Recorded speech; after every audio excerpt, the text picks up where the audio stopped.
I have spent a lot of my life on stage.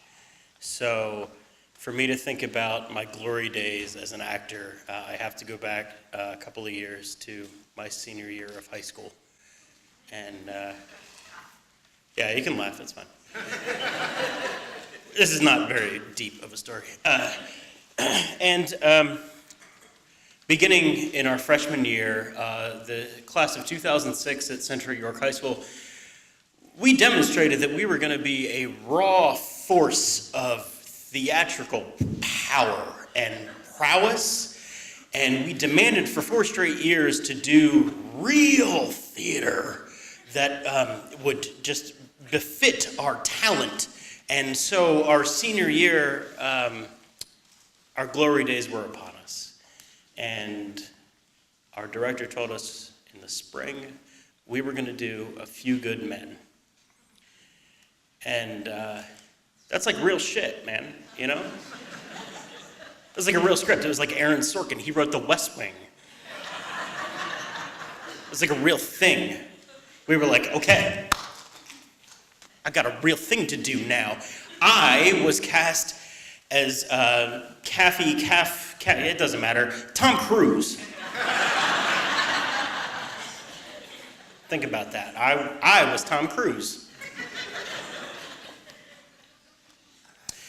So I don't want to spoil a 25-year-old script for you, but A Few Good Men is about a young recruit at Guantanamo who was killed by his fellow Marines, and Tom Cruise and Demi Moore have to investigate why.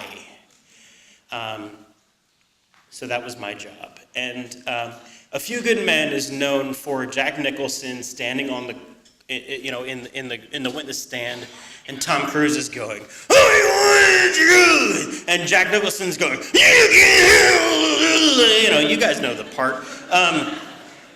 But that, in terms of the plot, that's not really the most important thing that happens.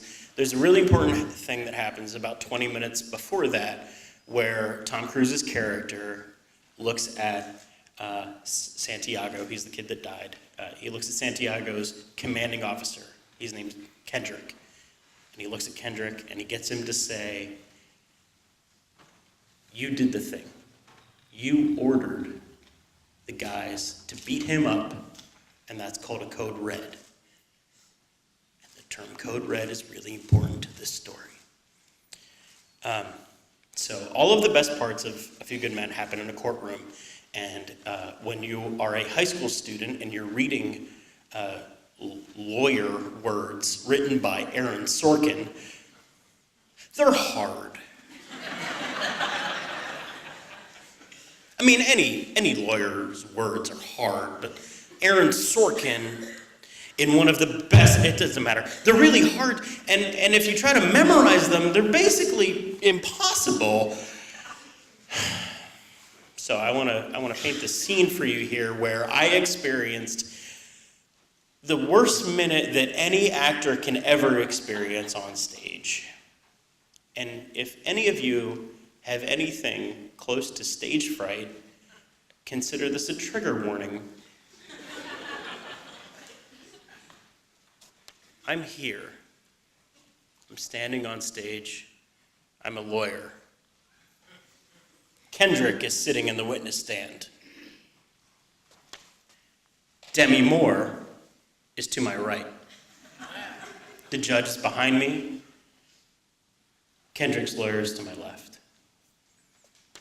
The rules, I believe, you guys can correct me if I'm wrong, the rules of Story Slam say that we just have to say this like the way that we remember it, so I'm just gonna go here. So I look at Kendrick and I go, "Hey, did you do the shit?"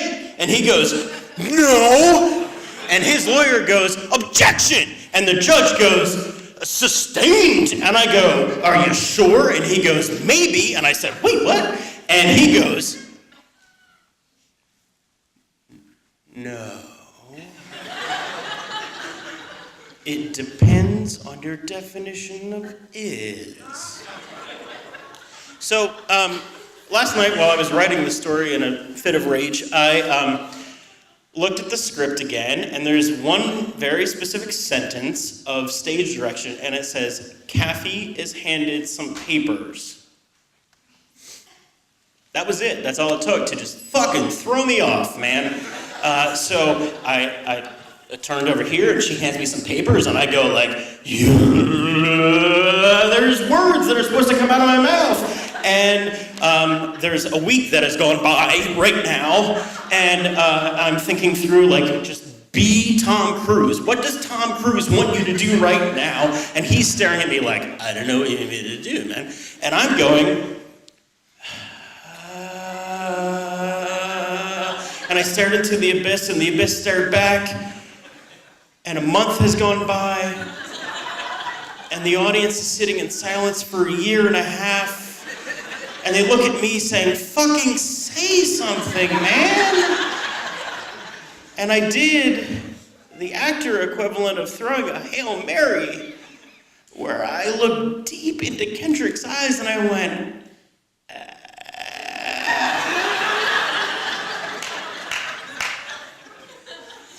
and I blacked out. I mean, I didn't like fall over, but I blacked out. Sir, are you asking me if I ordered a code red?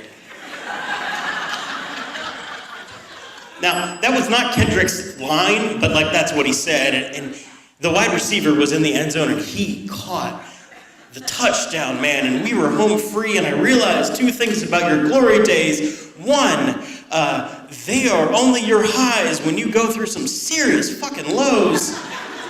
And they are never your glory days by yourself.